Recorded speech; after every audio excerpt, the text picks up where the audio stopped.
Hello MTL, this is Derek Sager's Personal Musicianship Project Phase 4B video reflection blog on engaging someone in your musical practices. For the B section of my Personal Musicianship Project, I learned an instrument, so I learned guitar. For this section, I taught my roommate Catherine how to play the chords necessary for Blowing in the Wind. So I'll answer these questions on Moodle.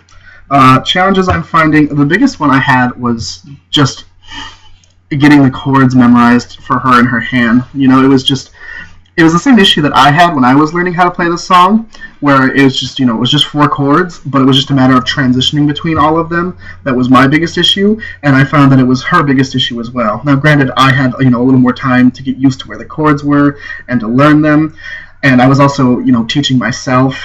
So for her, it was, a matter of just having to learn through a different person, and then only having, about a week or so to do it. I've only spent about a week with her on it.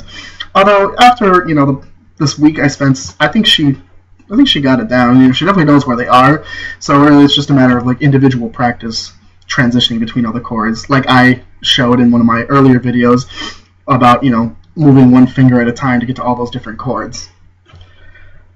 What I'm learning mostly from this is that it is very difficult to try and teach somebody to engage in a musical practice that you yourself are not very familiar with. I only spent this duration of this project learning how to play the guitar, and on top of that I only learned the 4 chords I needed to learn for Blowing in the Wind.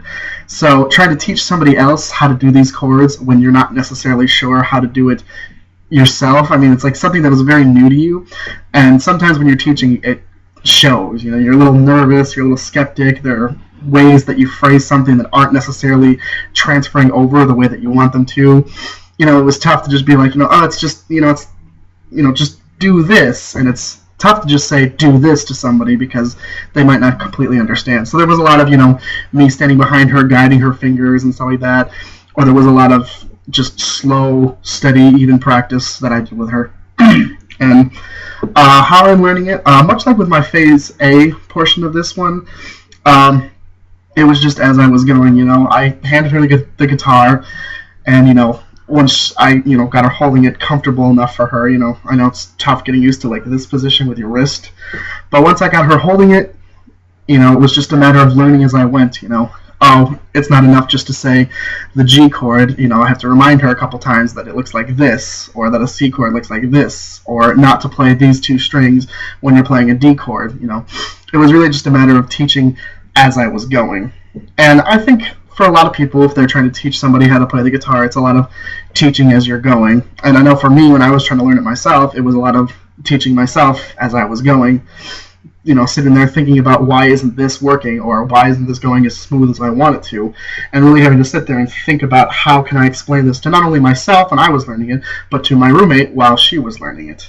And so that was how this project went for me. And that concludes Phase 4.